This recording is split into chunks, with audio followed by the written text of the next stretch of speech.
Sempre tivemos a convicção de que o mundo é decifrável e, portanto, controlável. Porque a matemática que governa o mundo nos mostrava isso. Alta ansiedade. A matemática do caos.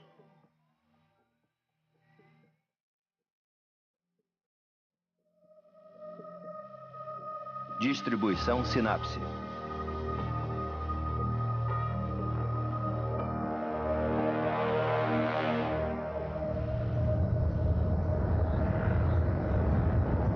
Mas o que acontece quando essa certeza nos é tirada? Quando a matemática começa a nos dizer que talvez o mundo não seja tão previsível e controlável como pensamos um dia? Que nossas antigas certezas podem estar erradas? Mercados financeiros em todo o mundo estão em ebulição esta tarde com o colapso de mais um banco. E quando os desastres de hoje começam a criar medos sobre o amanhã? Há um conhecimento crescente do fato de que o mundo no qual vivemos é imprevisível, caótico.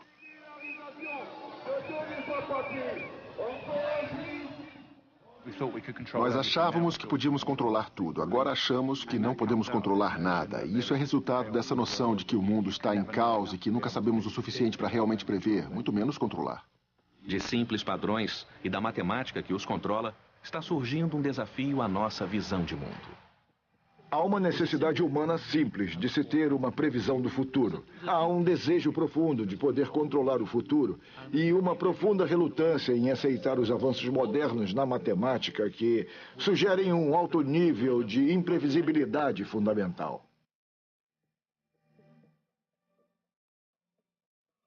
O medo do futuro de duas grandes companhias depois de sua divisão. Esses eram nossos sonhos de futuro. Um lugar claro e aberto. O que aconteceu para que nossa visão do futuro não seja mais clara e sim obscura?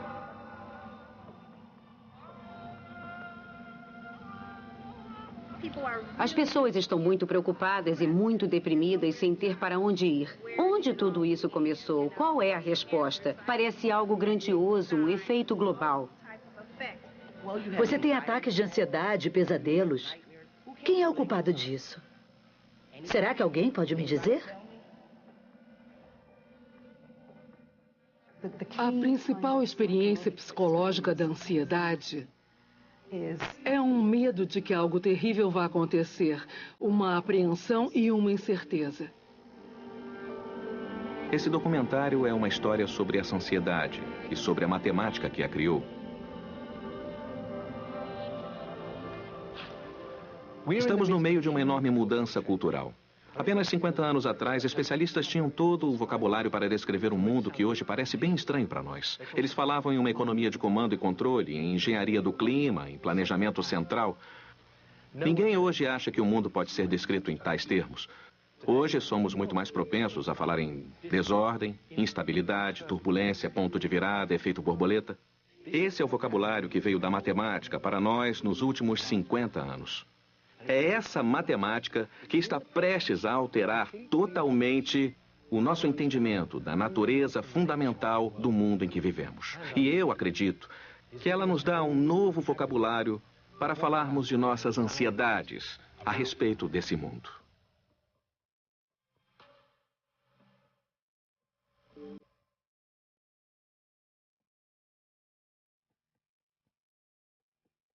Olhando para trás, podemos ver o que não era óbvio. Essas descobertas matemáticas um dia destruiriam a visão otimista do mundo e nos deixariam na ansiedade de hoje.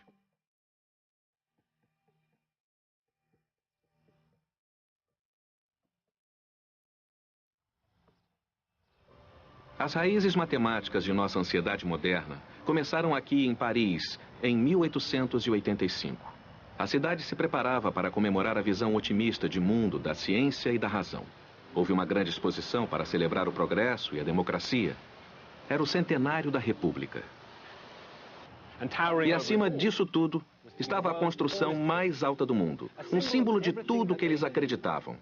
Um perfeito hino em ferro. A visão do mundo racional e ordenada da ciência de Newton. A matemática de Newton descreve um lugar que segue regras claras de causa e efeito, tornando-o previsível e, portanto, controlável. Nas mãos de um dos maiores seguidores de Newton, o matemático francês e ateu Pierre-Simon Laplace, ela se tornou um grupo de crenças sobre a natureza de tudo. Uma crença quase religiosa de que o mundo poderia ser entendido como uma máquina. Havia uma forte noção de que o mundo devia ser mecânico e determinista. David Ruel é um teórico da física e um dos principais descobridores da matemática do caos. Newton e Laplace viam o mundo como uma máquina. E, todo mundo via, já que eles eram cientistas que queriam ser deterministas. Em um mundo mecanicista, nada acontece sem uma causa. Nada é inexplicável. Nesse mundo, se você entendia a matemática, entendia o mundo. Tudo era previsível. A ciência podia garantir segurança e progresso. Tanto que você podia ter essa visão laplaciana, que às vezes era chamada de visão do universo como máquina, onde se pessoas suficientes tivessem o suficiente, tudo seria entendido. Porque elas achavam que sabiam como as coisas, como os sistemas se comportavam. Elas achavam que tudo se comportava bem no final. Elas sabiam que desastres aconteciam, sabiam muito bem disso. Mas achavam que a matemática poderia explicar isso completamente.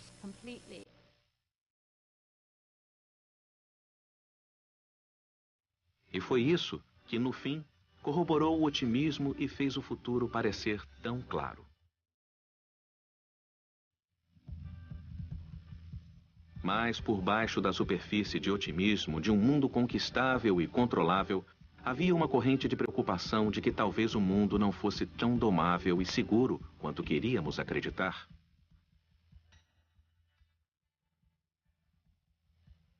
Bem no coração da mecânica de Newton, estava um problema que, se não pudesse ser resolvido, colocaria em perigo a crença de que tudo era matematicamente previsível. Tinha a ver com uma questão que Newton teria resolvido completamente.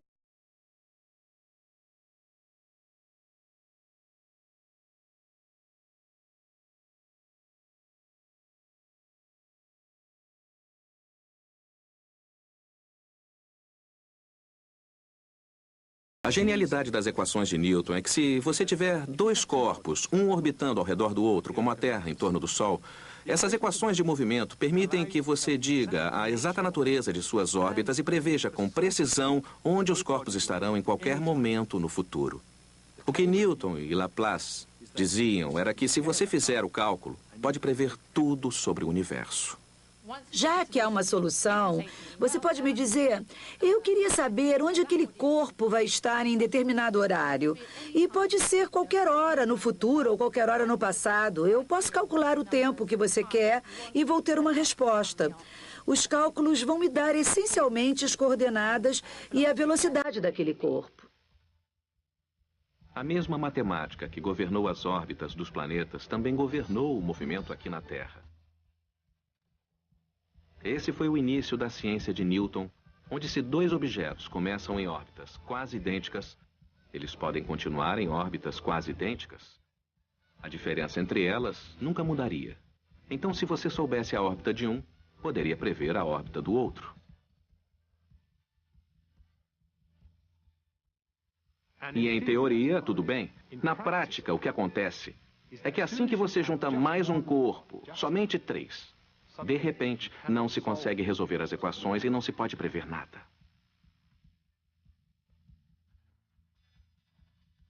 Todo grande matemático, de Newton em diante, esperava por aquele dia em que o chamado problema dos 3 corpos seria resolvido.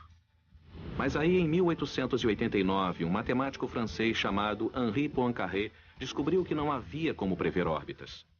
Em alguns casos, não importa o quanto os caminhos sejam similares no início, se houver qualquer diferença, um deles pode seguir um caminho diferente e totalmente inesperado e imprevisível. Poincaré lamentou, a previsão se torna impossível.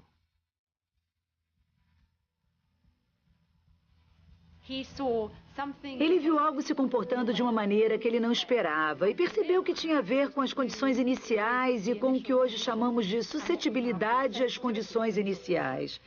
E é isso que é inesperado. Se você mudar uma coisinha qualquer, pode ter uma enorme diferença no resultado. Foi aí que ele descobriu o que agora chamamos de caos matemático.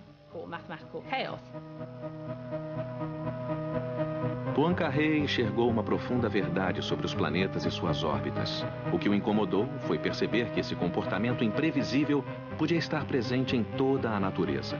Ele percebeu que uma pequena mudança, não mais que o bater das asas de uma borboleta, pode ser o suficiente para criar uma tempestade onde nada foi previsto. Esse era um mundo bem diferente do mundo de Newton.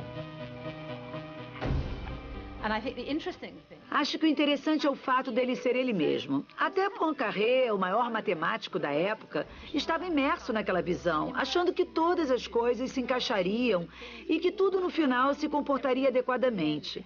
E ficou horrorizado quando descobriu como esses resultados funcionavam para que pudéssemos ter o que hoje chamamos de comportamento caótico. Foi bem chocante para ele.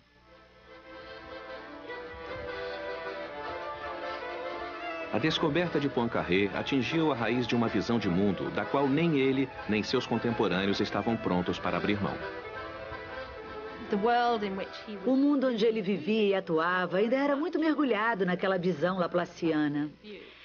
Esse comportamento muito estranho que ele descobriu foi atenuado pelos críticos. As pessoas não estavam prontas para ouvir que seu mundo não era tão ordenado como elas sempre acreditaram. Então, em 1914, em Sarajevo, uma alteração tirou todo o funcionamento do mundo de seu curso.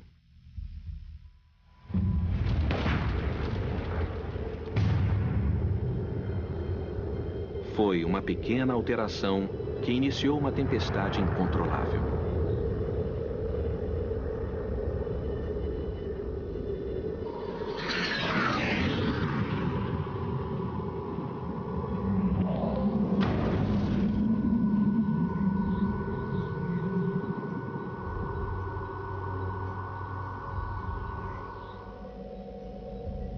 Observando, podemos ver como a descoberta de Poincaré foi incrivelmente previdente, mas na época, o resto do mundo não estava pronto para ouvir. Todos ainda estavam determinados a acreditar que viviam em um mundo newtoniano, onde até a complexidade das relações humanas podiam ser previstas e a guerra poderia acabar no Natal. Quando estourou a Primeira Guerra Mundial, todos reuniram sua artilharia, confiantes de que a realidade poderia ser construída para seguir seus planos. Afinal, os mesmos matemáticos que previam as órbitas dos planetas também comandavam os disparos da artilharia. A matemática da balística dizia a eles exatamente onde as ogivas cairiam. Claro que no início do século XX, a balística consistia essencialmente em mirar um objeto parado. Você podia ter que atirar por cima de alguma coisa, então podia não ver no que estava atirando. Para que os matemáticos adivinhassem isso, eles tinham tabelas de tiro e coisas assim. A magia da ciência é essa previsibilidade das coisas através da matemática. Ciência não é só provar teoremas. É nos dar algum poder sobre a natureza, sobre o que acontece. A previsão de um eclipse é um desses poderes. Construir máquinas a vapor também é. E a ciência foi inventada em parte para isso.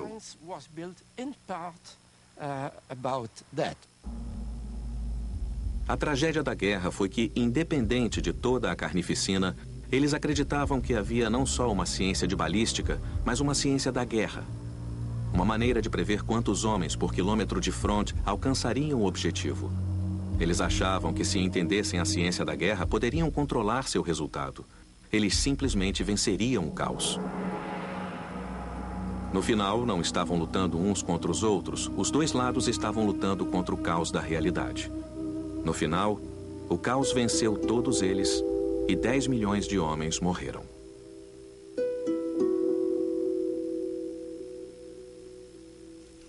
A noção de Poincaré de que uma alteração pequena e imperceptível poderia causar uma tempestade inevitável foi a primeira descoberta a nos dizer que o mundo é menos previsível e controlável do que gostaríamos que fosse. Essa é uma das raízes matemáticas da ansiedade moderna. A segunda foi descoberta na Rússia por Alexander Lyapunov. Ele estudava a transição da estabilidade para a instabilidade nos fluidos, mas fez isso durante os grandes levantes da Primeira Guerra e da Revolução Russa.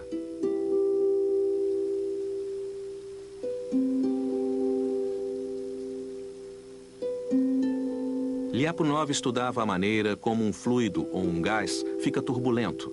Era um dos problemas mais refratários de toda a física e ele tentava pôr números nessa transição de ordem para o caos. Ele estava tentando entender como os sistemas parecem manter sua ordem, quase resistindo à mudança, mas chegam a um ponto crítico em que parecem passar repentinamente de tranquilos a turbulentos, da ordem ao caos, o que agora chamamos de ponto de virada. Isso passa da ideia de que o mundo é previsível para uma ideia de imprevisibilidade mais associada climática e ambientalmente a essa noção de um ponto de virada. É uma ideia de que você empurra o sistema e ele basicamente se move, não se sabe até onde. O professor Peter Cox é um dos maiores especialistas em mudanças climáticas do Reino Unido e é consultor do governo. Nesse caso, se você imaginar, digamos que está rolando uma bola para cima de uma montanha, se você rolar para cima e soltá-la, ela vai descer. Mas digamos que haja um pico na montanha. Você rola até esse ponto e ela pode ir para qualquer lado. Então, claro, se está no pico de uma montanha, você pode dar um impulso mínimo e ela vai cair. Há uma relação entre o deslocamento e a força do impulso. Então, essencialmente, é um sistema instável. O trabalho de Lyapunov começou a colocar um número nesse momento de instabilidade, o momento em que a bola no pico da montanha é empurrada. Quando a fumaça ordenada, de repente, fica turbulenta.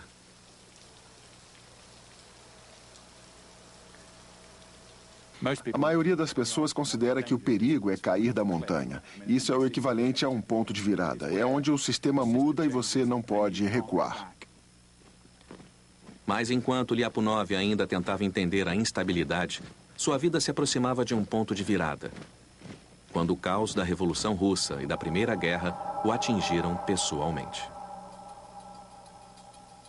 Dezenas de milhares de feridos da guerra voltavam do fronte e trouxeram com eles uma epidemia de tuberculose. Quando sua esposa foi infectada, Lyapunov tentou desesperadamente salvá-la. Mas em 31 de outubro de 1917, ela morreu em seus braços.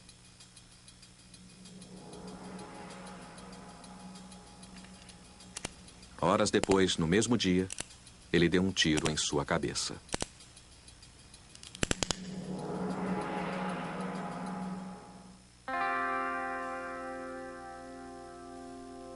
Poincaré descobriu que nosso mundo pode não ser tão previsível e controlável quanto pensávamos.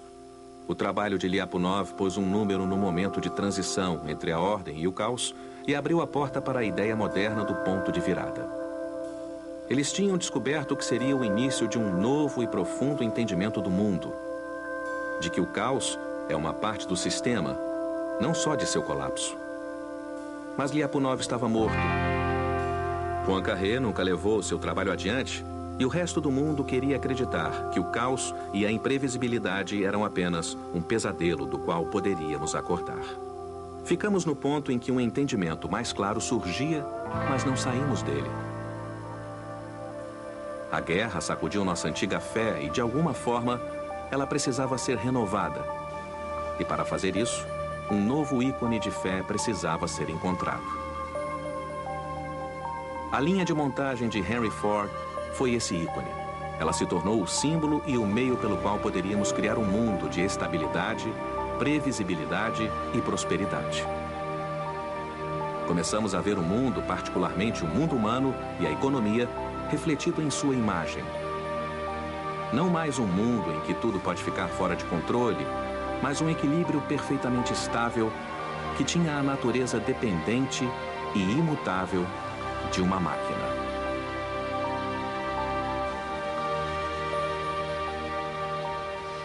E eles voltaram à física clássica. aos sistemas de equilíbrio, onde, pode-se dizer, há um limite fixo de atuação. Professor Paul Ormerod foi diretor de economia do Centro Henley para estimativas durante uma década e hoje é um respeitado escritor e consultor. Eles usaram a matemática para tentar explicar e racionalizar uma teoria muito elaborada de como a economia poderia realmente mover recursos de maneira mais eficiente. Mas eles se concentraram em recursos fixos e num conceito de equilíbrio que pegaram emprestado da física clássica anterior às descobertas de Poincaré. Depois de imaginarmos a economia como uma máquina, foi um pequeno passo para acreditarmos que poderíamos manipulá-la e talvez até controlá-la. A ideia de um sistema em equilíbrio se enraizou na definição do que era a economia. Não meramente a economia de mercado do Ocidente, mas também a economia idealizada e centralmente planejada funcionando como uma máquina em completo equilíbrio. E por um tempo deu certo. Nos extraordinários anos 20, os carros saíam das linhas de montagem e os tratores aravam a terra. Mais uma vez, o agricultor seguiu o pastor e o pioneiro veio para as planícies. Uma onda de otimismo fluiu das fábricas e dos campos do novo mundo. Nós temos a força humana. Inventamos novas máquinas. O mundo é o nosso mercado. E parecíamos estar de volta ao controle. Mas só por um tempo. Podíamos ver o mundo e a economia como máquinas estáveis, imutáveis e em equilíbrio. Mas o modelo de mundo que desejávamos e a forma como ele realmente era não eram a mesma coisa.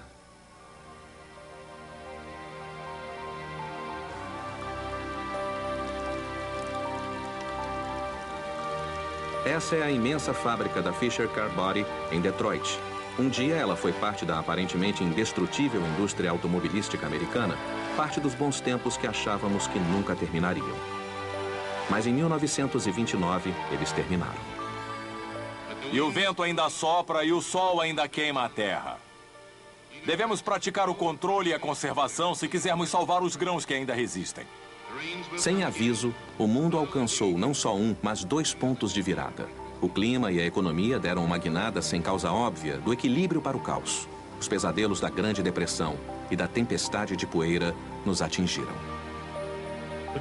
A Grande Depressão dos anos 30 foi um problema para a economia do equilíbrio. No mercado de trabalho, as contratações e demissões de pessoas não estavam em equilíbrio porque 1 em cada 4 pessoas não tinha emprego. E isso não foi suficiente para nos fazer abrir mão de nossa fé em um mundo de ordem, equilíbrio e controle.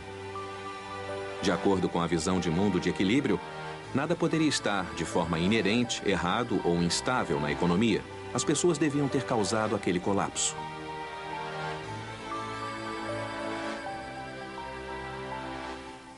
Mas o argumento básico, que é o mesmo ainda hoje, é de que as pessoas, em certo sentido, não eram vítimas. Não eram desempregadas porque foram demitidas. Elas estavam escolhendo isso. É inacreditável, mas é verdade. Elas escolhiam o lazer e o desemprego, ao invés do trabalho. Esse foi o centro da explicação de que as pessoas estavam fazendo uma escolha racional entre consumo e lazer. Então, essencialmente, a Grande Depressão foi um feriado estendido para dezenas de milhões de americanos. Mas, certamente, muitos acadêmicos de economia, incluindo os vencedores do Prêmio Nobel, concordaram com essa teoria.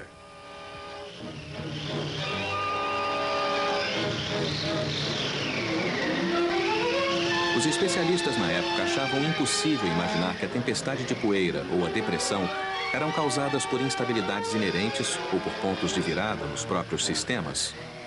Outra década de uso irresponsável e as terras serão realmente o grande deserto americano. Não havia pontos de virada.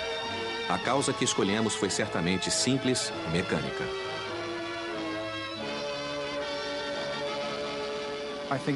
Acho que quando pensávamos de uma maneira mais linear sobre o mundo, tendíamos a olhar para as causas que se encaixavam nos resultados. Se você fala em instabilidade, claro, temos um lápis equilibrado em sua ponta. Não importa que brisa sopre nele, algo irá derrubá-lo. Então você pode dizer, bem, esse redemoinho específico fez a coisa cair, mas o que importa é que ele cairia de qualquer jeito, era instável. Então, quando você chega à visão de um mundo com essas bifurcações, pontos de virada, a casualidade é menos crítica e o sistema vai mudar. Mas enquanto nos adaptamos às mudanças em nosso ambiente, pagamos o preço da insegurança. Apesar de todo o caos e turbulência dos anos 30, apesar das vidas arruinadas e da miséria, economistas e cientistas continuaram a ver o mundo como sempre viram, acreditando que o incontrolável, um dia, estaria sob controle.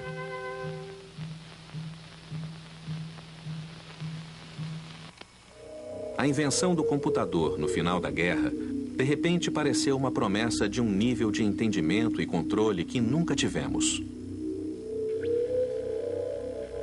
Se a linha de montagem foi o ícone dos anos 20, havia um novo ícone de poder, previsão e controle. Cena 64, tomada 2.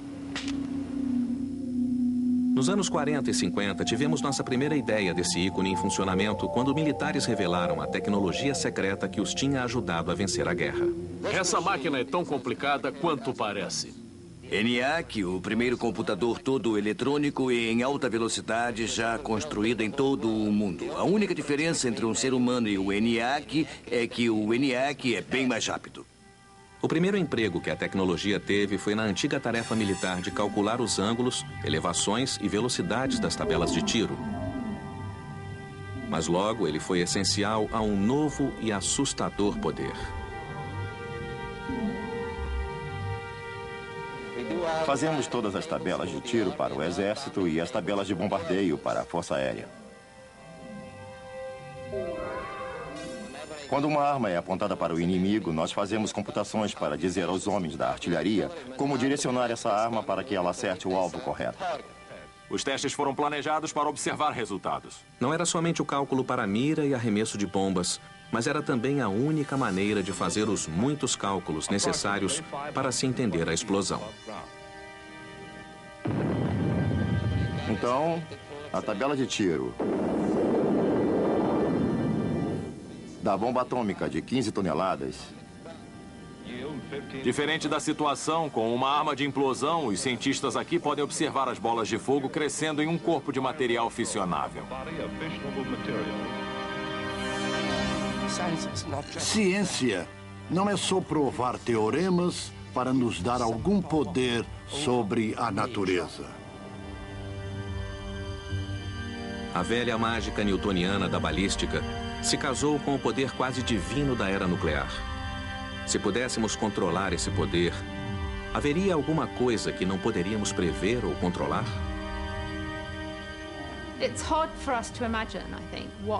É difícil imaginarmos quais poderiam ser os efeitos da bomba atômica na época. Que algo tão pequeno pudesse ter um efeito tão terrível e devastador. E podemos controlar isso para que tivéssemos controle sobre tudo.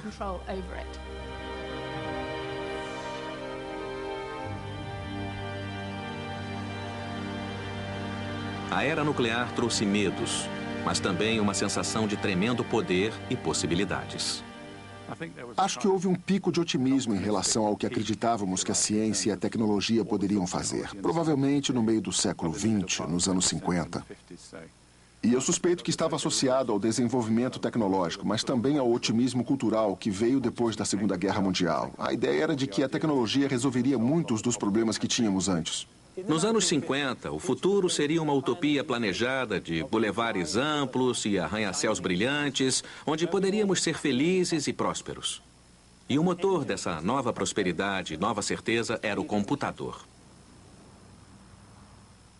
Como o telescópio nos deixou ver os céus e o microscópio nos deixou ver os blocos construtores da vida, o computador prometeu nos deixar ver e talvez controlar outra dimensão, o futuro.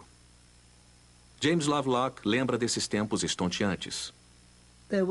Havia aquela sensação maravilhosa de certeza, sobretudo naqueles dias. Olha o que temos. O futuro é incrível e podemos fazer todas essas coisas. Foi maravilhoso. Tudo era tão simples e tão possível. O céu era o limite. De repente, podíamos fazer cálculos que a mente sozinha nunca pôde fazer. Resolver problemas que nunca resolvemos era só construir um computador maior e até o imprevisível seria previsível. Nada de tempestades de poeira, agora poderíamos prever e controlar o clima. Chega de colapsos econômicos. Com o poder de cálculo do computador, os políticos acreditaram que poderiam prever e controlar a economia, afetando as vidas de milhões. Eles acreditavam que finalmente agora, com o poder do computador, saberiam a teoria, saberiam das ferramentas estatísticas para, de uma vez por todas, entender como a economia realmente funcionava. Políticos acreditavam que essas eram as leis da economia, da mesma maneira que há leis da física. Depois dos traumas dos anos 30 e da guerra nos anos 40, a economia no Ocidente foi espetacularmente bem por um período bem longo. Foi uma prosperidade sem precedentes, desemprego muito baixo e todos estavam confiantes. Em direção a um novo mundo que represente os sonhos, as profecias, as esperanças e aspirações do homem. Filmes do governo e de empresas mostravam confiantes um futuro de equilíbrio, estabilidade, progresso e prosperidade.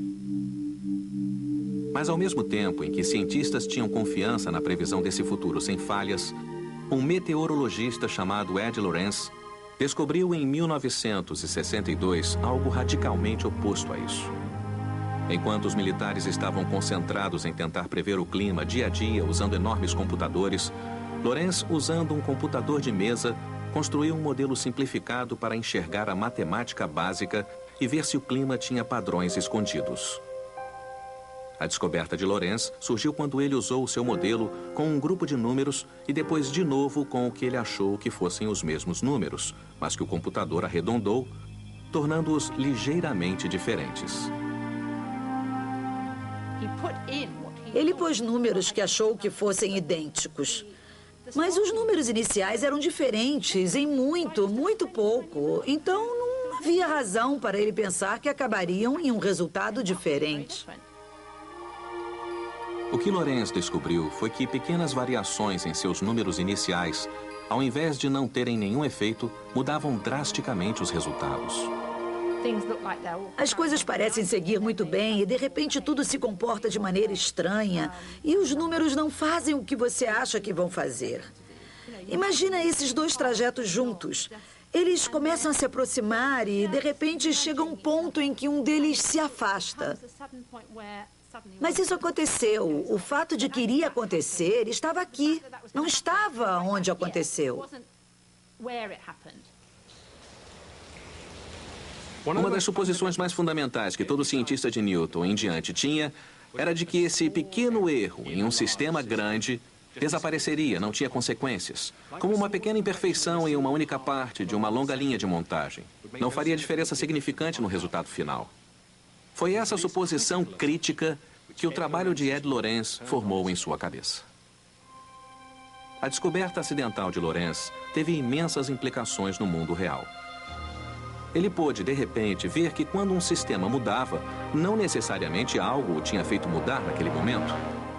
Podia ser porque as sementes dessa destruição já estivessem lá, crescendo devagar, escondidas, o tempo todo na matemática. A divergência no sistema era o resultado final de uma mudança mínima e imperceptível ocorrida há muito tempo. Lorenz redescobriu o que Poincaré apenas vislumbrou. Ele chamou de efeito borboleta.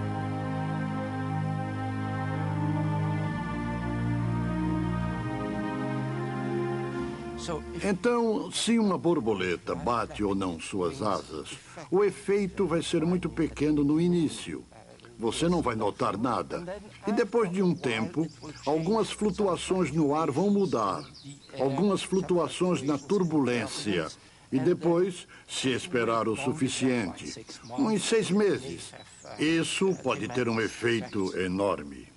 O computador, que foi anunciado como motor da estabilidade e da certeza, tinha se tornado o motor da instabilidade e da incerteza. Então, os computadores nos permitiram explorar coisas. Nós jogávamos fora esses termos, sabe? Os matemáticos diziam, isso é muito difícil, ou vamos imaginar que não é importante.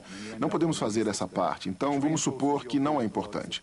E você acaba num sistema linear que reforça a visão de que o mundo é um lugar tranquilo, falando de um modo geral, onde nada de surpreendente acontece. Vamos ficar bem, só precisamos saber como ele funciona e tudo dará certo. O computador nos permitiu voltar a esses termos, apesar de serem termos que Lawrence anteriormente teria jogado fora. E acabou que eles mudaram o sistema todo e a sua previsibilidade. É uma demonstração brilhante, uma demonstração acidental do caos no sistema. É a função do Departamento de Meteorologia dos Estados Unidos reunir informações. A questão era, quanto caos havia no sistema? Quando a vida humana e a propriedade são ameaçadas pelas altas chuvas. Em quantos aspectos da natureza essa nova matemática se aplica? A turbulência instável do fenômeno natural existe simplesmente porque ele é complicado? Nesse caso, um dia, nós o compreenderíamos? Ou ele é governado por essa suscetibilidade às condições iniciais do efeito borboleta? Por baixo da fumaça, o fogo vai continuar a se propagar pela noite. O quanto caótico esperamos que o mundo seja?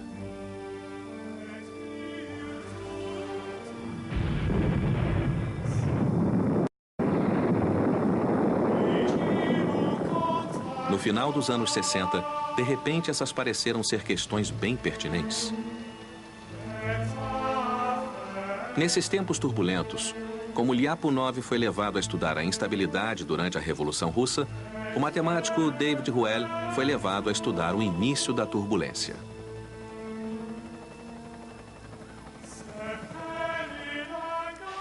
Nós propomos que a turbulência hidrodinâmica acontecia onde há essa dependência da suscetibilidade em condições iniciais. Mas isso acontece quase em todos os lugares, acontece o tempo todo. Achava-se que a turbulência surgia por causa da complexidade do fenômeno. Ruel, através de uma combinação de experimentos e de matemática, provou que a turbulência não era resultado da complexidade, mas era causada pela matemática da suscetibilidade às condições iniciais. O efeito borboleta e a turbulência estavam em todos os lugares. Resistência! Não foi uma coincidência eu ter me interessado por esse problema em 1968. Havia os acontecimentos de maio de 68. Havia uma atmosfera em que estavam sendo feitas perguntas que geralmente não eram feitas. Foi o tempo certo, porque a matemática estava lá, porque os computadores estavam lá. E, de repente, havia uma enorme e interessante experiência de interação com as pessoas em diferentes disciplinas. Matematicamente, a turbulência e o caos foram estabelecidos e, psicologicamente, era difícil acreditar que o mundo ainda era newtoniano. A linguagem do caos começava a entrar em nosso vocabulário. A noção de caos estava por aí desde a primeira parte do século XX, antes disso, na verdade, mas só foi chamado caos mais tarde. Acho que foi nos anos 70 que as pessoas realmente entenderam que havia coisas que eram indicativas do que poderíamos ver no mundo e que nós as usávamos para dar desculpas a todo tipo de coisas que não poderíamos prever. No final dos anos 60 e 70, o otimismo dos anos 50 recuou. Mais uma vez, o homem fez o mundo sair de controle. Havia um redemoinho social, político e econômico de Paris a Detroit. E enquanto pessoas comuns estavam chocadas com os eventos, o que foi chocante para os especialistas foi seu fracasso em prevê-los. Foi um choque terrível quando eles não previram. Foi muito difícil para eles. As pessoas acharam que entenderiam, mas isso não aconteceu. No final dos anos 60, seguíamos para os anos 70 com todas essas leis destruídas de maneira espetacular, porque não eram leis, eram simplesmente relações estatísticas que serviram para sustentar um curto período de tempo. Economistas acharam que tinham entendido as leis que governam o funcionamento da economia e acharam que isso dava a eles o poder de prever o que aconteceria. E fica claro que as previsões só funcionam quando quase todos podem fazer uma boa previsão, quando a economia está estável. Quando ela vai muito bem, qualquer um pode fazer uma projeção razoável e estar correto no final. As previsões são bem ruins quando há uma grande virada, quando há recessão e o registro dos dados é assustador. A previsão simplesmente não existe. A turbulência dos anos 70 convenceu os economistas e também os ambientalistas de que sua fé na previsão e controle em larga escala estava errada. Acabaram aceitando que não poderiam controlar a economia como não controlavam o tempo. A era do comando e do controle tinha acabado, mas havia uma segunda parte, mais controversa para a matemática, da qual eles discordavam fundamentalmente.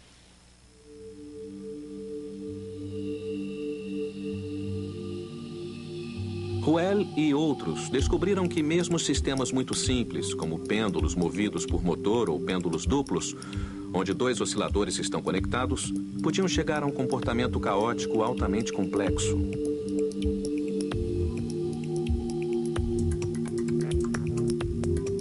E agora, enquanto usavam esses sistemas simples para explorar mais, começaram a descobrir as regras desse mundo caótico. Eles descobriram que quanto mais conectados e interligados os sistemas se tornassem, eles estariam mais propensos a se tornarem caóticos e turbulentos. E quanto mais se pressionasse o sistema, mais rápido ele giraria e mais caótico ele se tornaria.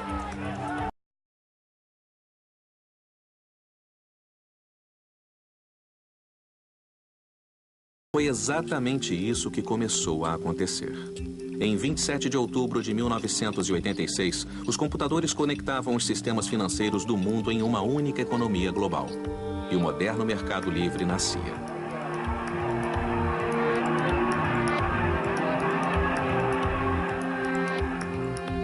Houve uma falta de confiança no planejamento do que viria, na ideia de que você poderia descobrir essas relações.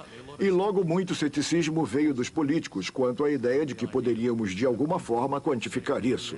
Então, em certo sentido, voltamos aos primeiros princípios e dissemos, vamos deixar isso para os mercados. Os mercados vão, de alguma forma, resolver o problema e não precisamos intervir nisso.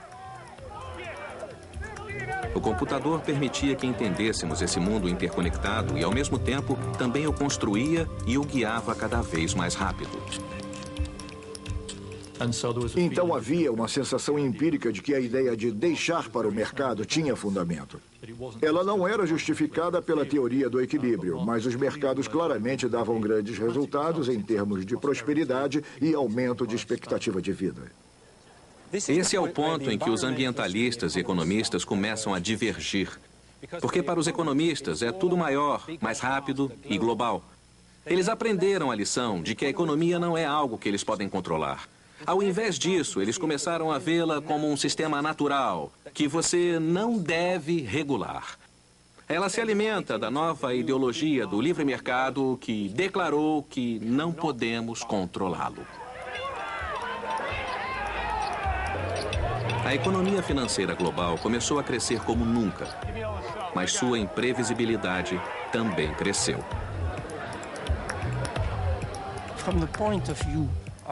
Do ponto de vista da estabilidade, do controle, da previsibilidade, é uma má ideia levar um sistema ao seu limite, aquecer a atmosfera, fazer mais, colocar mais complicações na economia. Eu acho que a questão do crescimento, obviamente, está no centro da economia, mas também está no centro do problema do clima. Quanto mais você mexer com um sistema não linear, é mais provável que ele se torne caótico. Os registros dos meteorologistas nos dão motivos para preocupação. No momento em que temos economia, nos esquecemos do meio ambiente. Aí vem a mudança ambiental, a mudança climática, que é provocada pelo homem, mas que não reage diretamente nele. Isso bate de frente com o funcionamento do mundo e, eventualmente, seu crescimento econômico pode ser detido pelos impactos causados no ambiente, porque o ambiente é a fonte da sua riqueza. Ignorando os avisos da nova matemática, nós carregamos o sistema com tudo. Os economistas do livre mercado nos asseguraram que podíamos simplesmente deixar os mercados com sua própria aparelhagem e eles magicamente encontrariam um equilíbrio natural. Os modelos empíricos que os economistas usam para fazer previsões econômicas que interessam ao público em geral, de certa forma, eles são retrocessos. São dinossauros dos modelos dos anos 60, quando pareciam funcionar. Eles ainda buscam, até hoje, regularidades empíricas que acreditam que irão permitir previsões bem-sucedidas da economia. Um estalo, uma pequena dica e podemos descobrir qual é essa lei. E as previsões ainda dependerão da mesma aproximação e isso não funciona agora. Nunca vai funcionar.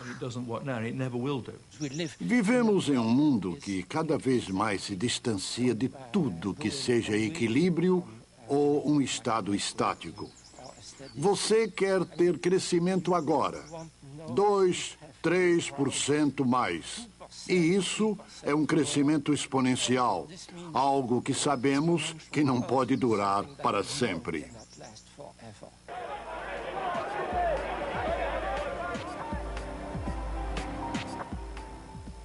Se algo cresce exponencialmente, vai quebrar em algum ponto. Isso é algo que pode ser previsto com segurança.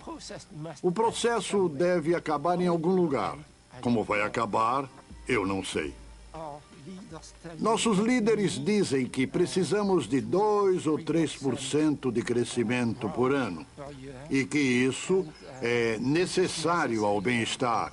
Claro que pode ser necessário, mas não pode ser mantido para sempre. O crescimento exponencial é basicamente uma coisa linear. O que se diz é que coisas não lineares vão deter esse crescimento exponencial. Isso, com certeza.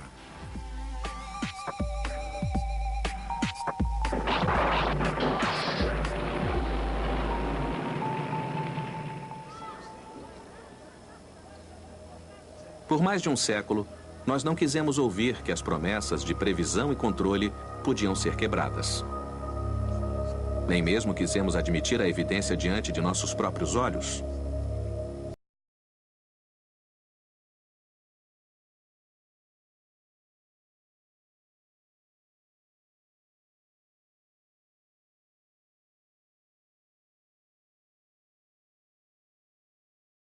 Depósito de livros das escolas públicas de Detroit, onde as promessas para as próximas gerações foram guardadas.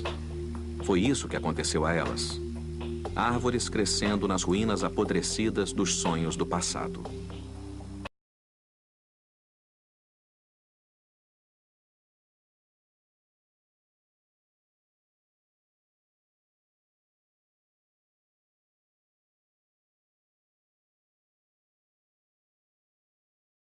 Toda a vida é interligada. Estamos presos em uma inevitável rede de reciprocidade, amarrados em um único fio do destino. O que afeta diretamente a um, afeta indiretamente a todos. Enquanto houver pobreza no mundo, nenhum homem pode ser totalmente rico, mesmo se tiver $1 bilhão. Martin Luther King, 1961, O Sonho Americano.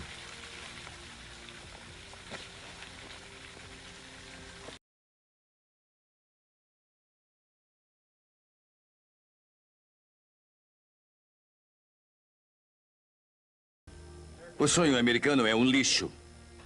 O sonho americano é o que o Sr. George Bush diz, e ele é muito mentiroso.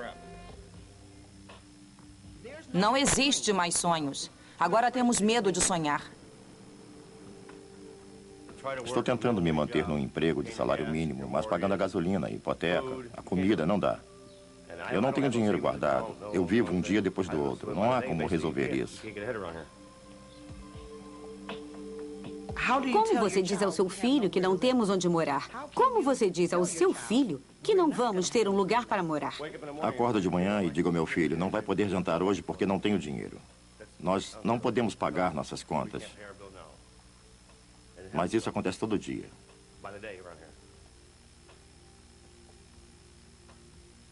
Porque ele está sendo expulso da casa? Ah, não dá para entender. Ele não ganha dinheiro suficiente. Isso é o fim da linha. O aluguel. Você não falta com o aluguel. O aluguel falta com você. Você atrasa o pagamento e eles cobram multa pelo atraso. Eu não tenho dinheiro.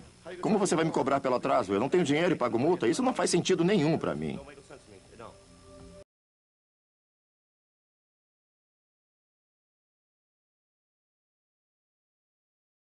aqui, basicamente, é cada um por si. Não há comunidade? Não, não há. Como pode haver uma comunidade? Olha, essa está vazia, essa está vazia, essa está vazia. Cadê a vizinhança? Não existe mais. Tem 2 na esquina, uma ali, 4 lá, pula 2 casas, as próximas 3 estão vagas. Do outro lado da rua tem mais. Então, esta área foi muito atingida. Hoje aumenta a escala de mudança e nossa habilidade de prever diminuiu. Não há motivos para nos tornarmos mais ansiosos? Eu diria que essas questões sobre as quais falamos a respeito, da teoria do caos e o efeito borboleta, o aquecimento global e todos esses acontecimentos é que causam a ansiedade nas pessoas, não só as palavras. Isso tem mesmo um impacto em como as pessoas pensam suas vidas. Tem um efeito no que as pessoas vão buscar nas suas vidas e em como elas vão dirigir seus pensamentos e ideias sobre si mesmas e sobre o que podem ou não controlar. O que me preocupa é que é um vocabulário bem nihilista. Ele não dá às pessoas a sensação de que há algo que elas possam fazer.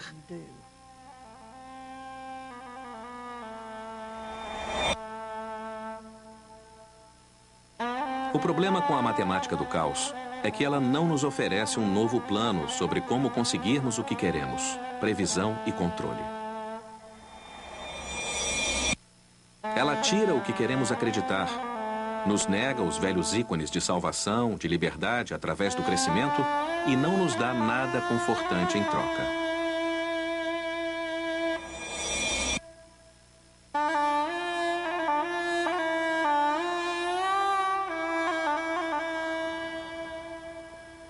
Estamos vivendo em um mundo bem menos previsível e mais instável. A questão é o que queremos fazer com isso. Por um lado, os economistas insistem que porque não podemos regular e controlar a economia como achávamos que podíamos, nossa única salvação é obedecer ao mercado e seguir com o crescimento. Qualquer outra coisa, eles insistem, levará ao caos econômico e ao colapso. Por outro lado, os ambientalistas dizem que é exatamente esse crescimento econômico desenfreado que vai impulsionar os sistemas naturais do mundo para seu próprio caos e colapso, dos quais não haverá volta. Na maior parte dos últimos 100 anos, apesar dos avisos de matemáticos e historiadores, nos recusamos a ver a realidade como ela é.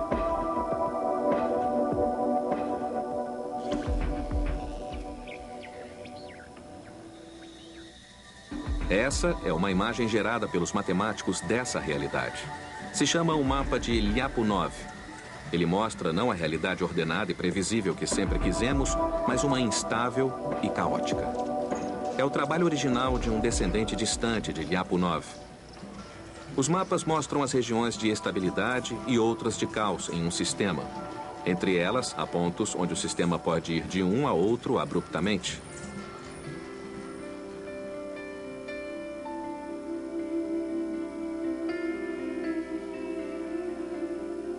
Ninguém queria acreditar que a economia pudesse partir de momentos de glória ao fracasso, mas ela parte. Ninguém quer acreditar que o clima pode estar se aproximando de sua própria catástrofe, mas quando isso acontecer, ele afetará a todos nós, os ricos, os pobres, os culpados e inocentes.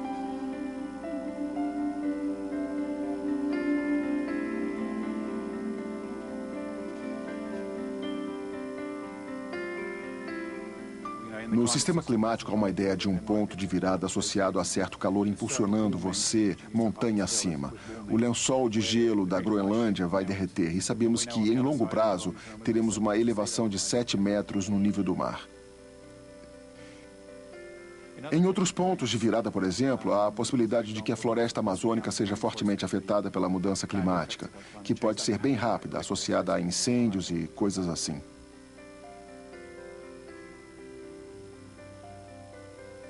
Quanto aos sistemas humanos e sua adaptação, a velocidade das mudanças é importante no final. Somos limitados na velocidade de nossas reações. A questão agora é se temos algum tempo restante para nos iludirmos. Há muito gelo lá na Groenlândia. James Lovelock é o pai do movimento ambientalista. Ele teme que ainda hoje não tenhamos aprendido as lições da matemática e ainda queiramos acreditar na previsão e no controle.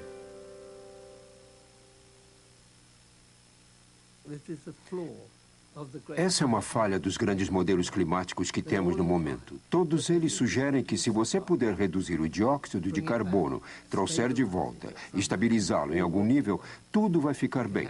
Poderemos lidar com a situação. Acho isso uma loucura.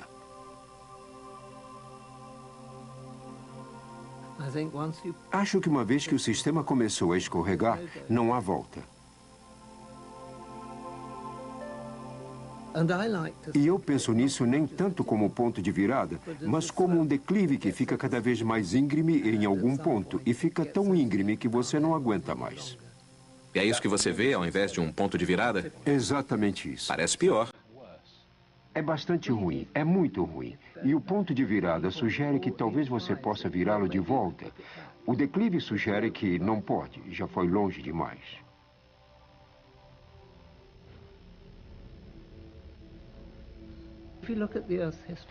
Se olhar a história do mundo, o clima é mais ou menos estável em algum ponto. Ou é muito frio, como era na Era do Gelo, e depois chega a um ponto em que escorrega, e aí sobe para um nível estável, interglacial. Ela também subiu no passado para outro nível estável, um estado de calor. E foi assim 55 milhões de anos atrás, quando a mesma quantidade de dióxido de carbono que colocamos entrou na atmosfera. E, de repente, houve um salto de 5 graus. E, como diz, não se pode puxar uma alavanca em algum lugar e fazer tudo voltar.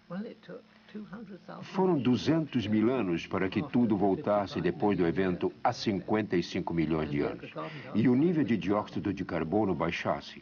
Mas a temperatura não. Ela ficou alta esse tempo todo. Isso destrói toda a noção de controle, não é?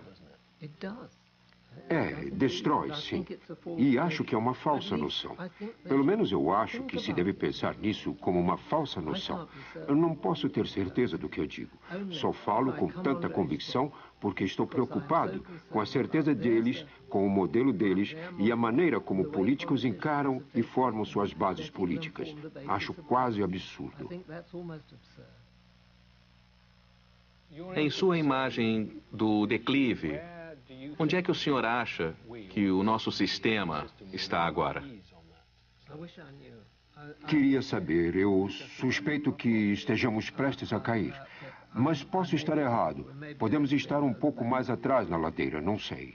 Não vejo como podemos fazer alguma coisa a respeito. Acho que uma parte crucial do sistema que todos nós sabemos que mudou é o gelo flutuando no Oceano Ártico. Como deve saber, no verão passado, 60% dele derreteu. E acho que em poucos anos, talvez uns 5 anos, talvez 15, ele terá derretido por completo. Quando isso acontecer, pode anotar em um caderno que diferença isso vai fazer no calor da Terra. E vamos descobrir que é quase igual à quantidade de gás carbônico que adicionamos à atmosfera até aquele dia. Em outras palavras, o calor vai dobrar quando esse gelo sumir. Isso tem alguma volta? Podemos fazer o gelo de novo? Não, de jeito nenhum.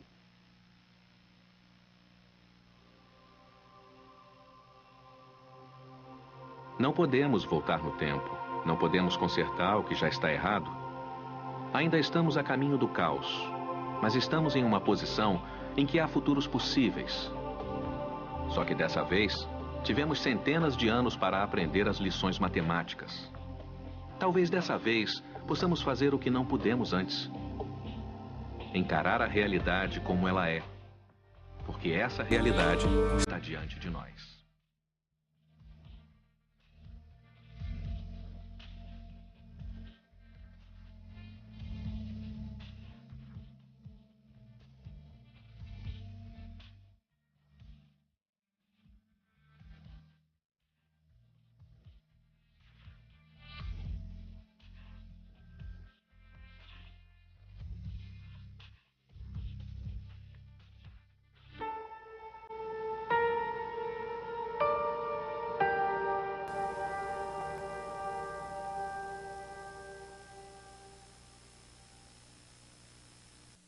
E com o que hoje chamamos de suscetibilidade às condições iniciais.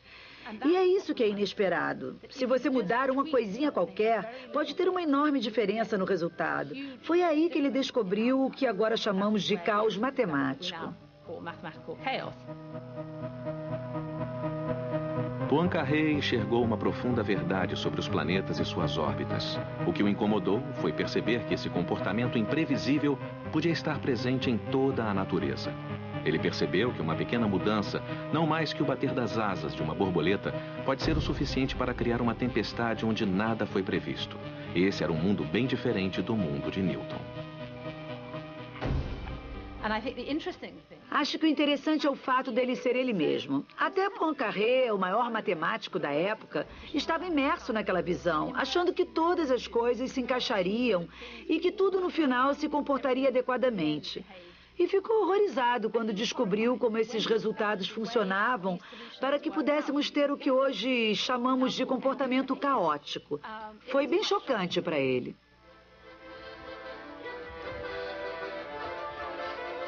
A descoberta de Poincaré atingiu a raiz de uma visão de mundo da qual nem ele, nem seus contemporâneos estavam prontos para abrir mão.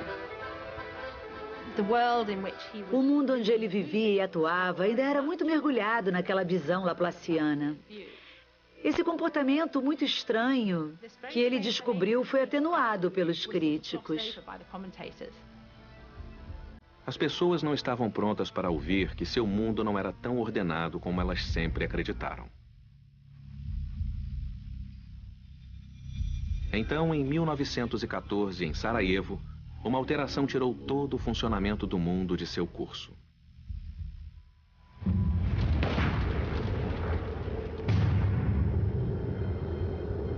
Foi uma pequena alteração que iniciou uma tempestade incontrolável.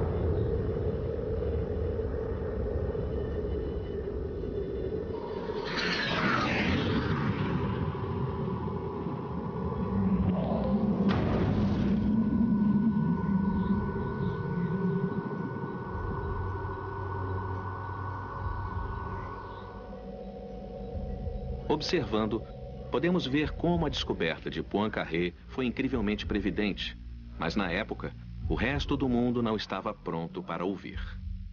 Todos ainda estavam determinados a acreditar que viviam em um mundo newtoniano, onde até a complexidade das relações humanas podiam ser previstas e a guerra poderia acabar no Natal.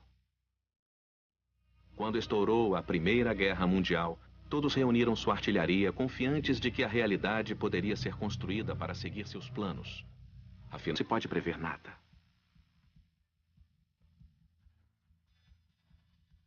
Todo grande matemático, de Newton em diante, esperava por aquele dia em que o chamado problema dos três corpos seria resolvido. Mas aí, em 1889, um matemático francês chamado Henri Poincaré descobriu que não havia como prever órbitas. Em alguns casos, não importa o quanto os caminhos sejam similares no início, se houver qualquer diferença, um deles pode seguir um caminho diferente e totalmente inesperado e imprevisível. Poincaré lamentou, a previsão se torna impossível.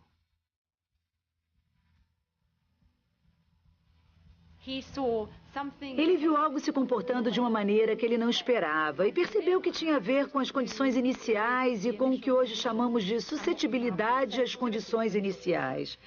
E é isso que é inesperado. Se você mudar uma coisinha qualquer, pode ter uma enorme diferença no resultado. Foi aí que ele descobriu o que agora chamamos de caos matemático. Poincaré enxergou uma profunda verdade sobre os planetas e suas órbitas. O que o incomodou foi perceber que esse comportamento imprevisível podia estar presente em toda a natureza. Ele percebeu que uma pequena mudança, não mais que o bater das asas de uma borboleta, pode ser o suficiente para criar uma tempestade onde nada foi previsto. Esse era um mundo bem diferente do mundo de Newton. Acho que o interessante é o fato dele ser ele mesmo. Até Poincaré, o maior matemático da época, estava imerso naquela visão, achando que todas as coisas se encaixariam e que tudo no final se comportaria adequadamente. E ficou horrorizado quando descobriu como esses resultados funcionavam para que pudéssemos ter o que hoje chamamos de comportamento caótico. Foi bem chocante para ele.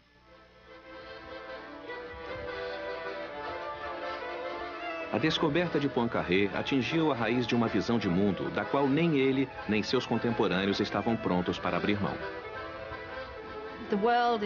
O mundo onde ele vivia e atuava ainda era muito mergulhado naquela visão laplaciana. Esse comportamento muito estranho que ele descobriu foi atenuado pelos críticos. As pessoas não estavam prontas para ouvir que seu mundo não era tão ordenado como elas sempre acreditaram. Então, em 1914, em Sarajevo, uma alteração tirou todo o funcionamento do mundo de seu curso.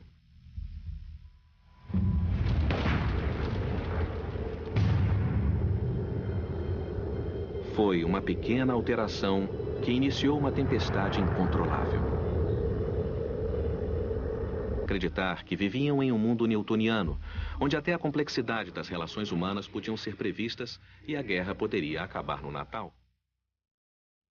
Quando estourou a Primeira Guerra Mundial, todos reuniram sua artilharia confiantes de que a realidade poderia ser construída para seguir seus planos. Afinal, os mesmos matemáticos que previam as órbitas dos planetas também comandavam os disparos da artilharia. A matemática da balística dizia a eles exatamente onde as ogivas cairiam. Claro que no início do século XX, a balística consistia essencialmente em mirar um objeto parado. Você podia ter que atirar por cima de alguma coisa, então podia não ver no que estava atirando. Para que os matemáticos adivinhassem isso, eles tinham tabelas de tiro e coisas assim. A magia da ciência é essa previsibilidade das coisas através da matemática. Ciência não é só provar teoremas. É nos dar algum poder sobre a natureza, sobre o que acontece. A previsão de um eclipse é um desses poderes. Construir máquinas a vapor também é. E a ciência foi inventada em parte para isso.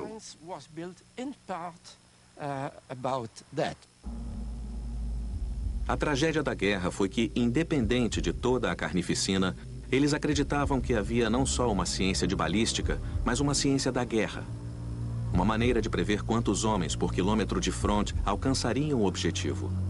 Eles achavam que, se entendessem a ciência da guerra, poderiam controlar seu resultado. Eles simplesmente venceriam o caos. No final, não estavam lutando uns contra os outros. Os dois lados estavam lutando contra o caos da realidade. No final, o caos venceu todos eles e 10 milhões de homens morreram.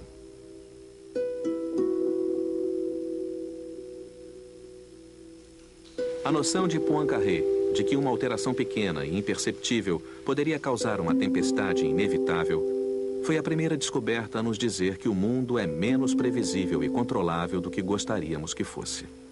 Essa é uma das raízes matemáticas da ansiedade moderna. A segunda foi descoberta na Rússia por Alexander Lyapunov. Ele estudava a transição da estabilidade para a instabilidade nos fluidos, mas fez isso durante os grandes levantes da Primeira Guerra e da Revolução Russa.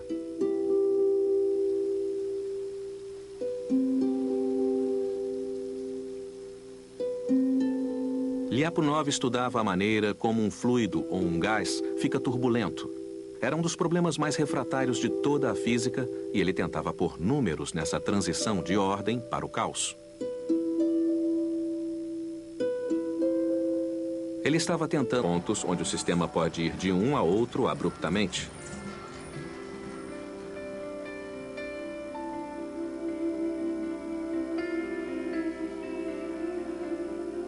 Ninguém queria acreditar que a economia pudesse partir de momentos de glória ao fracasso, mas ela parte.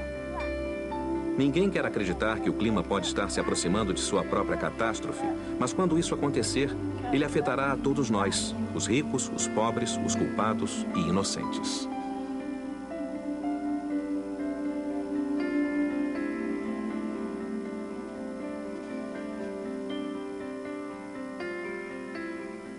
No sistema climático há uma ideia de um ponto de virada associado a certo calor impulsionando você montanha acima.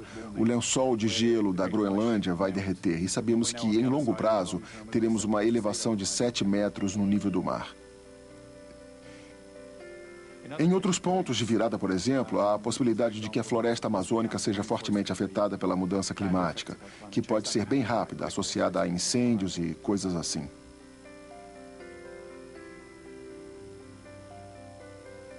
Quanto aos sistemas humanos e sua adaptação, a velocidade das mudanças é importante no final. Somos limitados na velocidade de nossas reações. A questão agora é se temos algum tempo restante para nos iludirmos. Há muito gelo lá na Groenlândia. James Lovelock é o pai do movimento ambientalista. Ele teme que ainda hoje não tenhamos aprendido as lições da matemática e ainda queiramos acreditar na previsão e no controle.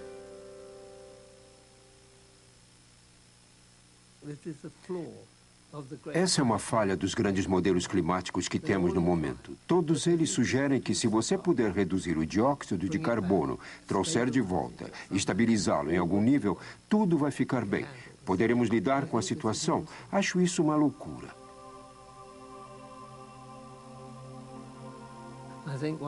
Acho que uma vez que o sistema começou a escorregar, não há volta. E eu penso nisso nem tanto como ponto de virada, mas como um declive que fica cada vez mais íngreme em algum ponto e fica tão íngreme que você não aguenta mais. É isso que você vê ao invés de um ponto de virada? Exatamente isso. Parece pior. É bastante ruim, é muito ruim. E o ponto de virada sugere que talvez você possa virá-lo de volta. O declive sugere que não pode, já foi longe demais.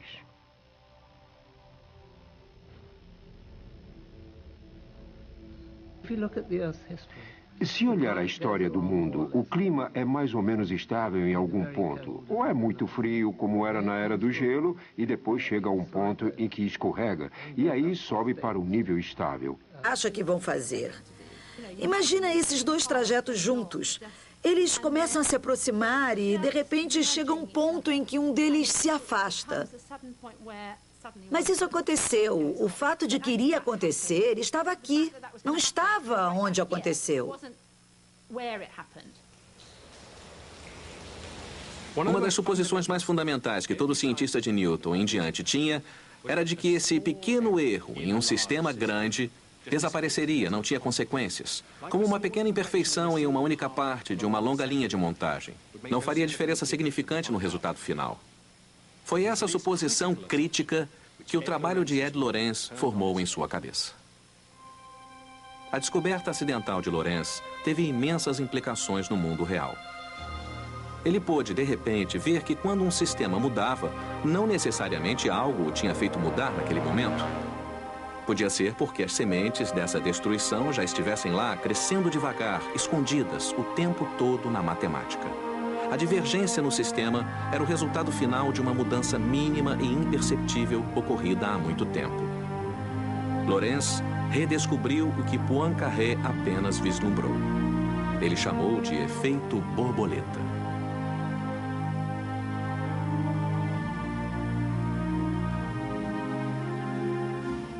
Então, se uma borboleta bate ou não suas asas, o efeito vai ser muito pequeno no início.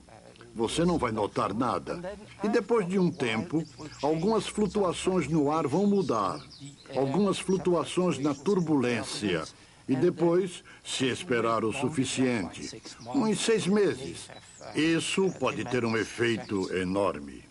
O computador, que foi anunciado como motor da estabilidade e da certeza, tinha se tornado o motor da instabilidade e da incerteza. Então, os computadores nos permitiram explorar coisas. Nós jogávamos fora esses termos, sabe? Os matemáticos diziam, isso é muito difícil, ou vamos imaginar que não é importante. Não podemos fazer essa parte, então vamos supor que não é importante. E você acaba num sistema linear que reforça a visão de que o mundo é um lugar tranquilo, falando de um modo geral, onde nada de surpreendente acontece. Vamos ficar bem, só precisamos saber como ele funciona e tudo dará certo. O computador nos permitiu voltar a esses termos, apesar de serem termos que Lorenz anteriormente teria jogado fora. E acabou que eles mudaram o sistema todo e a sua previsibilidade. É uma demonstração brilhante, uma demonstração acidental do caos no sistema. É a função do Departamento de Meteorologia dos Estados Unidos reunir informações. A questão era, quanto caos havia no sistema? Quando a vida humana e a propriedade são ameaçadas pelas altas chuvas. Em quantos aspectos da natureza essa nova matemática se aplica?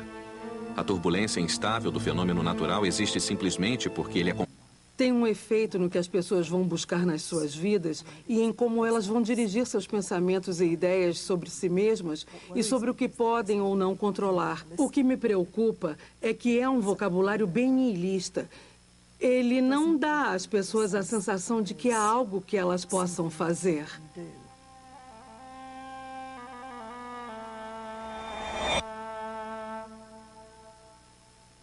O problema com a matemática do caos é que ela não nos oferece um novo plano sobre como conseguirmos o que queremos, previsão e controle. Ela tira o que queremos acreditar, nos nega os velhos ícones de salvação, de liberdade através do crescimento e não nos dá nada confortante em troca.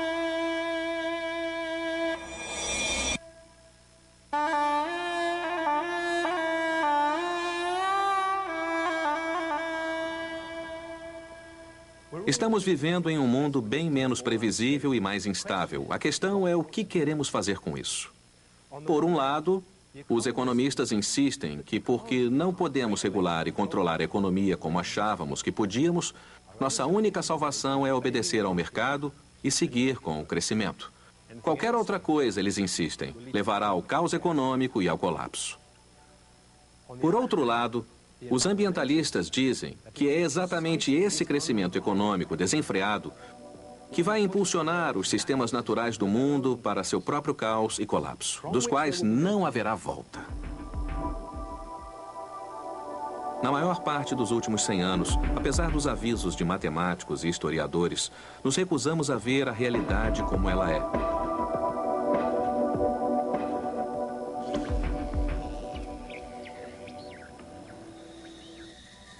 Essa é uma imagem gerada pelos matemáticos dessa realidade. Se chama o mapa de Lyapunov. Ele mostra não a realidade ordenada e previsível que sempre quisemos, mas uma instável e caótica. É o trabalho original de um descendente distante de Lyapunov. Os mapas mostram as regiões de estabilidade e outras de caos em um sistema. Entre elas, há pontos onde o sistema pode ir de um a outro abruptamente.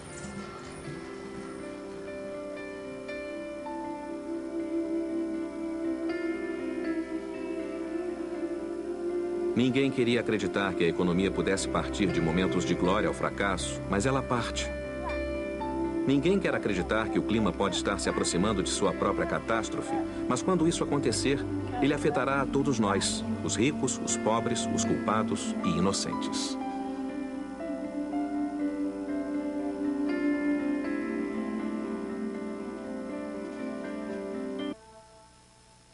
O problema com a matemática do caos é que ela não nos oferece um novo plano sobre como conseguirmos o que queremos, previsão e controle. Ela tira o que queremos acreditar, nos nega os velhos ícones de salvação, de liberdade através do crescimento e não nos dá nada confortante em troca.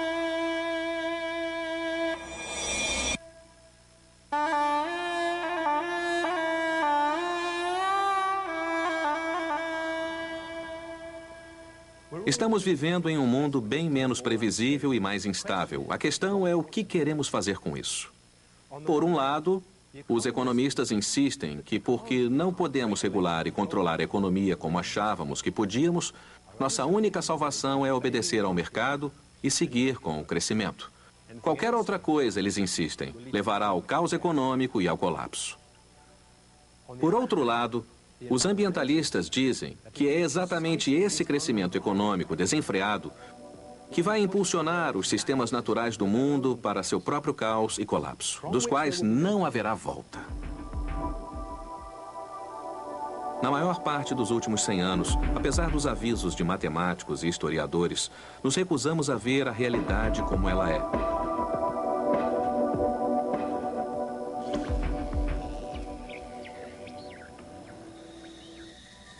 Essa é uma imagem gerada pelos matemáticos dessa realidade.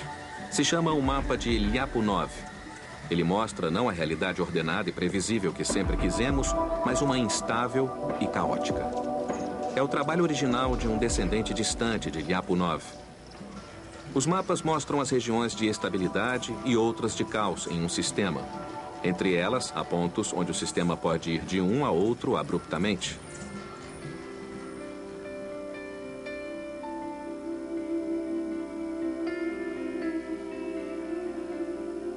Ninguém queria acreditar que a economia pudesse partir de momentos de glória ao fracasso, mas ela parte. Ninguém quer acreditar que o clima pode estar se aproximando de sua própria catástrofe, mas quando isso acontecer, ele afetará a todos nós, os ricos, os pobres, os culpados e inocentes.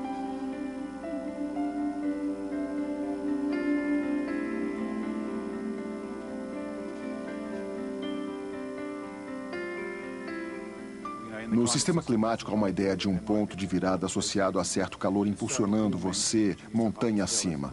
O lençol de gelo da Groenlândia vai derreter e sabemos que, em longo prazo, teremos uma elevação de 7 metros no nível do mar. Em outros pontos de virada, por exemplo, há a possibilidade de que a floresta amazônica seja fortemente afetada pela mudança climática. Lorenz redescobriu o que Poincaré apenas vislumbrou. Ele chamou de efeito borboleta.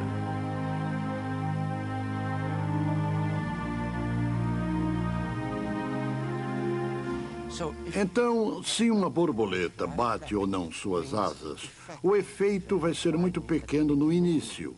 Você não vai notar nada. E depois de um tempo, algumas flutuações no ar vão mudar. Algumas flutuações na turbulência. E depois, se esperar o suficiente, uns 6 meses, isso pode ter um efeito enorme. O computador, que foi anunciado como motor da estabilidade e da certeza, tinha se tornado o motor da instabilidade e da incerteza.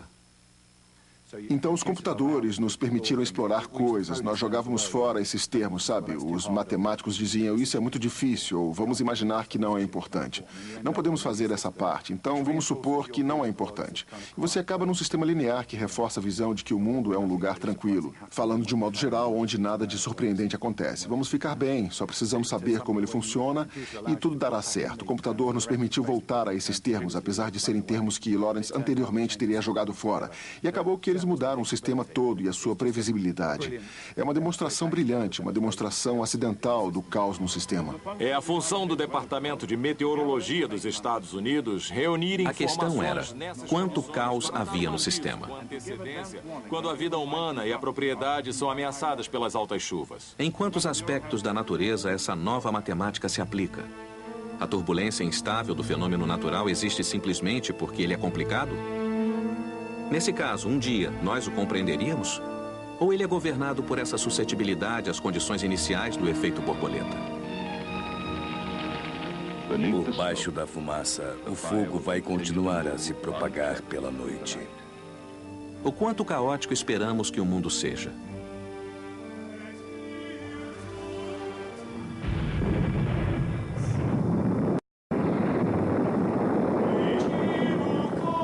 No final dos anos 60, de repente essas pareceram ser questões bem pertinentes. Nesses tempos turbulentos, como Lyapunov foi levado a estudar a instabilidade durante a Revolução Russa, o matemático David Ruel foi levado a estudar o início da turbulência.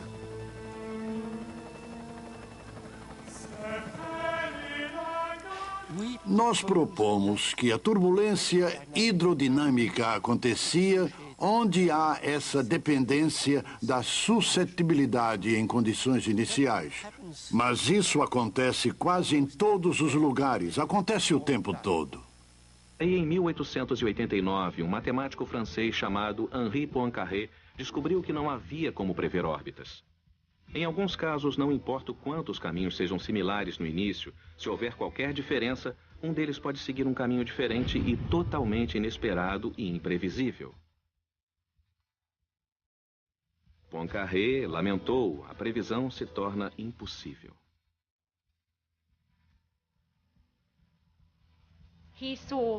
Ele viu algo se comportando de uma maneira que ele não esperava e percebeu que tinha a ver com as condições iniciais e com o que hoje chamamos de suscetibilidade às condições iniciais. E é isso que é inesperado. Se você mudar uma coisinha qualquer, pode ter uma enorme diferença no resultado. Foi aí que ele descobriu o que agora chamamos de caos matemático. Poincaré enxergou uma profunda verdade sobre os planetas e suas órbitas. O que o incomodou foi perceber que esse comportamento imprevisível podia estar presente em toda a natureza. Ele percebeu que uma pequena mudança, não mais que o bater das asas de uma borboleta, pode ser o suficiente para criar uma tempestade onde nada foi previsto. Esse era um mundo bem diferente do mundo de Newton. Acho que o interessante é o fato dele ser ele mesmo. Até Poincaré, o maior matemático da época, estava imerso naquela visão, achando que todas as coisas se encaixariam e que tudo no final se comportaria adequadamente. E ficou horrorizado quando descobriu como esses resultados funcionavam para que pudéssemos ter o que hoje chamamos de comportamento caótico. Foi bem chocante para ele.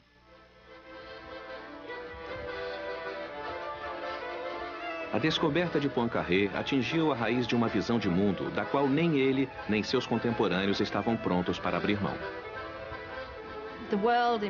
O mundo onde ele vivia e atuava ainda era muito mergulhado naquela visão laplaciana. Esse comportamento muito estranho que ele descobriu foi atenuado pelos críticos. As pessoas não estavam prontas para ouvir que seu mundo não era tão ordenado como elas sempre acreditaram. Então, em 1914, em Sarajevo, uma alteração tirou todo o funcionamento do mundo de seu curso.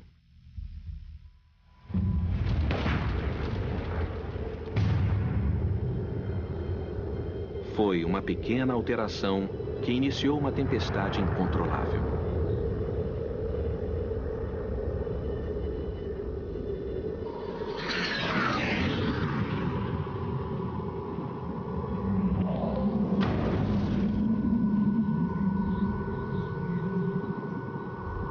Seria previsível. Nada de tempestades de poeira. Agora poderíamos prever e controlar o clima. Chega de colapsos econômicos. Com o poder de cálculo do computador, os políticos acreditaram que poderiam prever e controlar a economia, afetando as vidas de milhões. Eles acreditavam que finalmente agora, com o poder do computador, saberiam a teoria, saberiam das ferramentas estatísticas para, de uma vez por todas, entender como a economia realmente funcionava. Políticos acreditavam que essas eram as leis da economia, da mesma maneira que há leis da física. Depois dos traumas dos anos 30 e da guerra nos anos 40, a economia no Ocidente foi espetacularmente bem por um período bem longo. Foi uma prosperidade sem precedentes, desemprego muito baixo e todos estavam confiantes. Em direção a um novo mundo que represente os sonhos, as profecias, as esperanças e aspirações do homem. Filmes do governo e de empresas mostravam confiantes um futuro de equilíbrio, estabilidade, progresso e prosperidade. Mas ao mesmo tempo em que cientistas tinham confiança na previsão desse futuro sem falhas, um meteorologista chamado Ed Lorenz descobriu em 1962 algo radicalmente oposto a isso. Enquanto os militares estavam concentrados em tentar prever o clima dia a dia usando enormes computadores, Lorenz, usando um computador de mesa, construiu um modelo simplificado para enxergar a matemática básica e ver se o clima tinha padrões escondidos. A descoberta de Lorenz surgiu quando ele usou o seu modelo com um grupo de números e depois de novo com o que ele achou que fossem os mesmos números, mas que o computador arredondou, tornando-os ligeiramente diferentes. Ele pôs números que achou que fossem idênticos. Mas os números iniciais eram diferentes em muito, muito pouco. Então não havia razão para ele pensar que acabariam em um resultado diferente.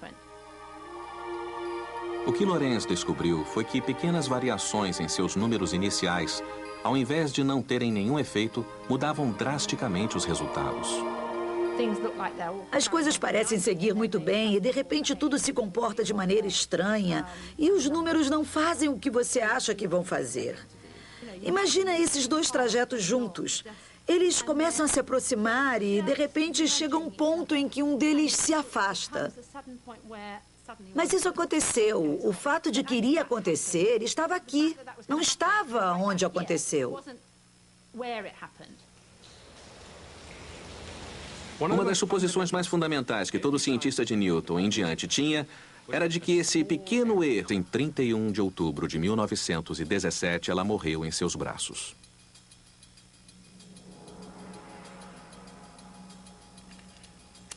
Horas depois, no mesmo dia, ele deu um tiro em sua cabeça.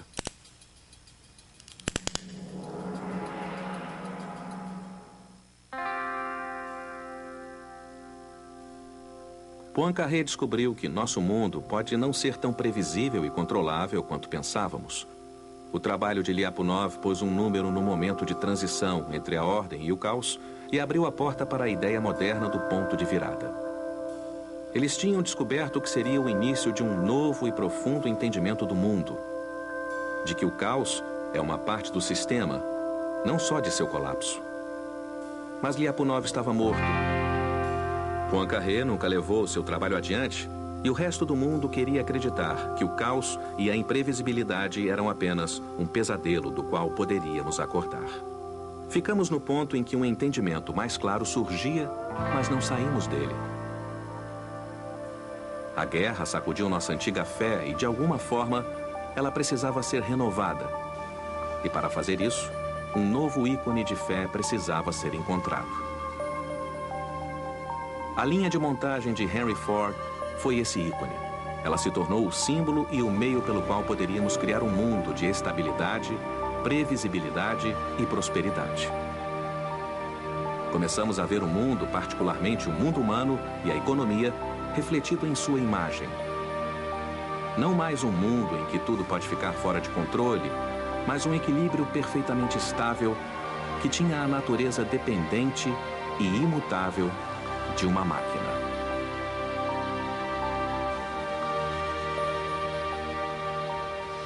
E eles voltaram à física clássica, aos sistemas de equilíbrio, onde, pode-se dizer, há um limite fixo de atuação. Professor Paul Ormerod foi diretor de economia do Centro Henley para estimativas durante uma década e hoje é um respeitado escritor e consultor. Eles usaram a matemática para tentar explicar e racionalizar uma teoria muito elaborada de como a economia poderia realmente mover recursos de maneira mais eficiente. Mas eles se concentraram em recursos fixos e num conceito de equilíbrio que pegaram emprestado da física clássica anterior às descobertas de Poincaré. Depois de imaginarmos a economia como uma máquina, foi um pequeno passo para acreditarmos que poderíamos manipulá-la e talvez até controlá-la. A ideia de um sistema em equilíbrio se enraizou na definição do que era a economia. Não meramente a economia de mercado do Ocidente, mas também a economia idealizada e centralmente planejada funcionando como como motor da estabilidade e da certeza, tinha se tornado o motor da instabilidade e da incerteza. Então, os computadores nos permitiram explorar coisas. Nós jogávamos fora esses termos, sabe? Os matemáticos diziam, isso é muito difícil, ou vamos imaginar que não é importante. Não podemos fazer essa parte, então vamos supor que não é importante. E você acaba num sistema linear que reforça a visão de que o mundo é um lugar tranquilo, falando de um modo geral, onde nada de surpreendente acontece. Vamos ficar bem, só precisamos saber como ele funciona e tudo dará certo. O computador nos permitiu voltar a esses termos, apesar de serem termos que Lawrence anteriormente teria jogado fora. E acabou que eles mudaram o sistema todo e a sua previsibilidade. É uma demonstração brilhante, uma demonstração acidental do caos no sistema. É a função do Departamento de Meteorologia dos Estados Unidos reunir informações. A questão era, quanto caos havia no sistema? Quando a vida humana e a propriedade são ameaçadas pelas altas chuvas. Em quantos aspectos da natureza essa nova matemática se aplica? A turbulência instável do fenômeno natural existe simplesmente porque ele é complicado? Nesse caso, um dia, nós o compreenderíamos? Ou ele é governado por essa suscetibilidade às condições iniciais do efeito borboleta? Por baixo da fumaça, o fogo vai continuar a se propagar pela noite. O quanto caótico esperamos que o mundo seja?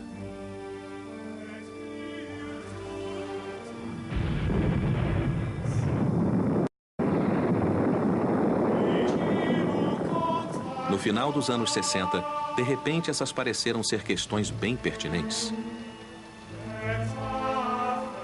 Nesses tempos turbulentos, como Lyapunov foi levado a estudar a instabilidade durante a Revolução Russa, o matemático David Ruel foi levado a estudar o início da turbulência.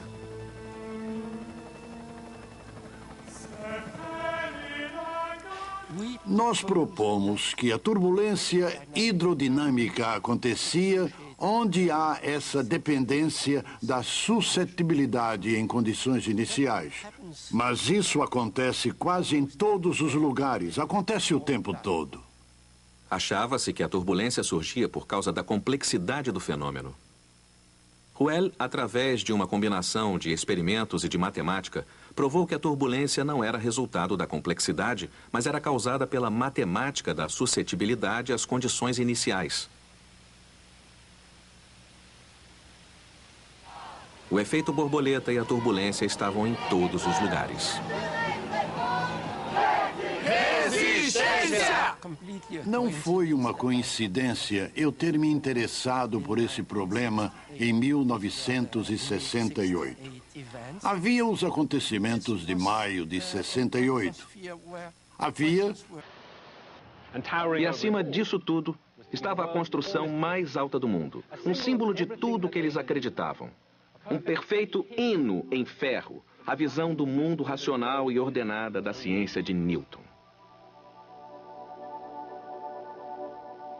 A matemática de Newton descreve um lugar que segue regras claras de causa e efeito, tornando-o previsível e, portanto, controlável. Nas mãos de um dos maiores seguidores de Newton, o matemático francês e ateu Pierre-Simon Laplace, ela se tornou um grupo de crenças sobre a natureza de tudo. Uma crença quase religiosa de que o mundo poderia ser entendido como uma máquina. Havia uma forte noção de que o mundo devia ser mecânico e determinista.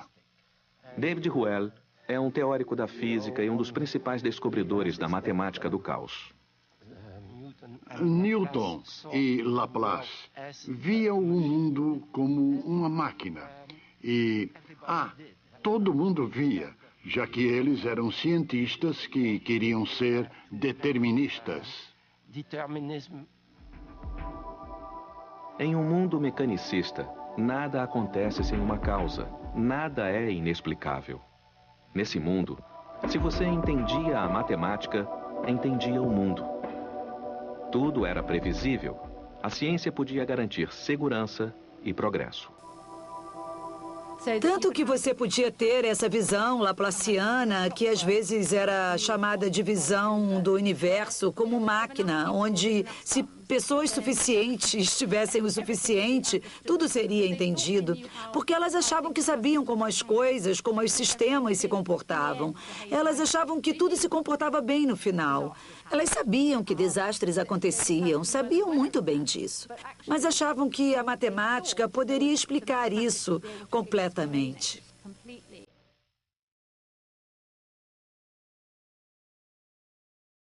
E foi isso que, no fim, corroborou o otimismo e fez o futuro parecer tão claro.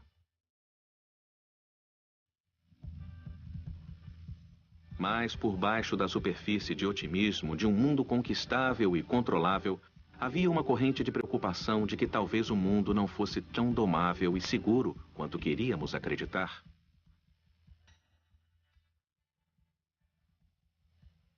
Bem no coração da mecânica de Newton, estava um problema que, se não pudesse ser resolvido, colocaria em perigo a crença de que tudo era matematicamente previsível.